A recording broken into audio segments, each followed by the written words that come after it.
All right, let's move on back to hoops a little bit. Again, Patrick McCaffrey, get well soon. But let's switch gears to the Blue Bloods a little bit. Duke just got blasted last night down the road in Raleigh. They were down like 20-2 right out of the gates. They were never in the game. And NC State was without two of its front court guys. Kentucky barely beats LSU at home. The fan base goes crazy when I tweet out that they barely beat LSU at home. It's really, Did they watch the honestly, game? I expected Like more. that's what happened. I Like, guess did they get lost in LSU's record? yes, I think. And Yeah. again, they got on me because I said I said it wasn't that good a win, and they tried comparing it because they had beaten Arkansas um, the previous week. And my deal was, you beat Arkansas without Nick Smith and Trevin Brazil, who's out for the year. Nick Smith Right. should be back at some point. And you also beat him in Baton Rouge. Yeah. I mean, Right. LSU is still 71 on Ken Palm, Right. and they're at 12 and 2. They're going to be a fringe tournament team. If I'm Kentucky and I'm coming off what I'm coming off lately, and I got LSU at home, I'm expecting to put them away. And they let him hang around, and it got to be a one possession game at the end. Well, it seemed like they were gonna pull away, right? Like, and then LSU at the end, Yep, just wouldn't go away.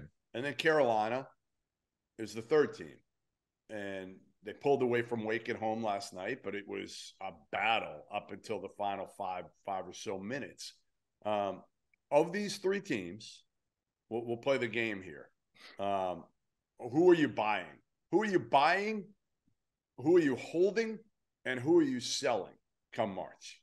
Like, look down the road and tell me the team first out of those three: Duke, Carolina, Kentucky. Who are you buying? Man, well, buying, I'll buy.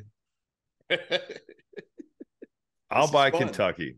Even though I think their offense is abysmal, I do think that they are the deepest, most talented team. And they have Oscar, right? Like they have Sheboy, who's one of the best players in the country. So I'll buy Kentucky. I'll buy Kentucky. I'm going through the same thing through my head that you were just going through. The thing is, it's like, all right, I hate Kentucky's offense, but they do have a lot of good players. Right. Where you're like, all right, you're looking at their roster and you can see where they have a lot of guys that can play. Duke, you're looking at their roster and you're like, well, their upside is high because, Dariq Whitehead comes back into the fold. They've got all these freshmen who haven't necessarily played great, but they could. It could click into play for them. Carolina, on the other hand, has we've been there before aspect to it. Like, they've proven that they can get to the highest level game in our sport. But I've watched them enough this year to be like, boy, like they've got some problems, So it's really hard to Kentucky too. I'm buying Kentucky. Yeah, I think I that's bought them all call. year, and again, they've got all the pieces, right? Yeah. Like, if you said right now, like, personnel wise, who are you taking? Well, you have a big, you have a couple point guards, one who can shoot, one who can't. You have wings. Now, CJ Frederick's hurt now and hasn't played well this year, but you've got wings who can shoot it, proven wings. Jacob Toppin played pretty well in the LSU game, didn't he? He's been great, and he made a huge three. Now, again, it was one of those threes where, like, the corner three, he had to shoot it. There were like 4 seconds up in the shot clock. He double clutched. He didn't want to shoot it, but he made the biggest shot of the game. Damian Collins, Toppin. Like, I don't think they fit together perfectly, especially the way Cal plays them. And their offense was abysmal down the stretch again. They didn't run things. They just didn't. They stand around. They don't know what to do. It's painful to watch.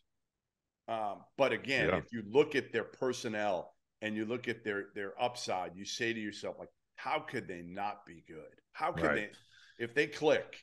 And the one thing I'll say is, now in all these leagues, other than the Big 12, like, the SEC isn't overpowering right now, right? Like, Alabama is good.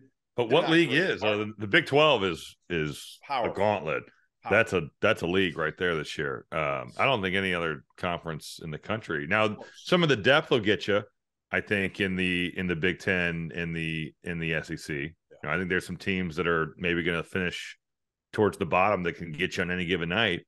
But the Big 12 has got just a gauntlet of teams you've got to go through. All right, so we're both buying Kentucky. Who are you holding? I'll hold both Carolina and Duke. No, you can only hold one. Oh, you got to sell one. You got to sell one. Oh, God. You have to sell one. Why do we do these stupid exercises with these dumb rules, huh? I love to watch you squirm. It does just make me so uncomfortable. All right, I'll buy Carolina for their experience, and I'll sell Duke for their use. You're holding Carolina. Sorry, that's what I meant. I'm holding Carolina, and I'm selling Duke. Me too. Sorry, John. Sorry, John Shire. No, I'm the same way. But I look at Duke, and I'm like, the upside's there, but is it going to get there? And ultimately, do I trust their guards? Chris Mack made a good point last night in After Dark. He said, like, if I'm looking at the backcourt of NC State and Duke, it's not even close right now. Terquavian Smith and he can hoop. Terquavian Smith can hoop. Kick the crap out of. Roach was terrible. Proctor just hasn't come along at all. And Whitehead made a couple threes and didn't do a whole lot else. So, like, unless Whitehead. But didn't Whitehead, like, lead him in scoring or was up there? He did. He had 2 threes early, but then the game was 20+. It's just harsh critic. Leads your team. Second in scoring. He had 12. Filipowski had 14. He had 12 and he had 2 threes early. Yeah. And again, I'm not saying like he's not a good player, but a good player isn't going to get it done right now for Duke on the perimeter. They need a great player. So wait, he hit 4 threes. When were the other 2? He hit 4 threes? Yeah, that's what the box score says. I didn't watch it. The second half, I was out because it was a 20. You're out to dinner. There were other better games to watch. You're not going to watch NC State Duke when it's a rival. You gotta get your 8 TV setup going on down there, but you're on vacation. Jesus. I don't have it set up. I've got one big screen. Even Derek White had only 2 threes for his credit. He got 4 of 7 in the first half. Then they were down 100, and then I turned it off.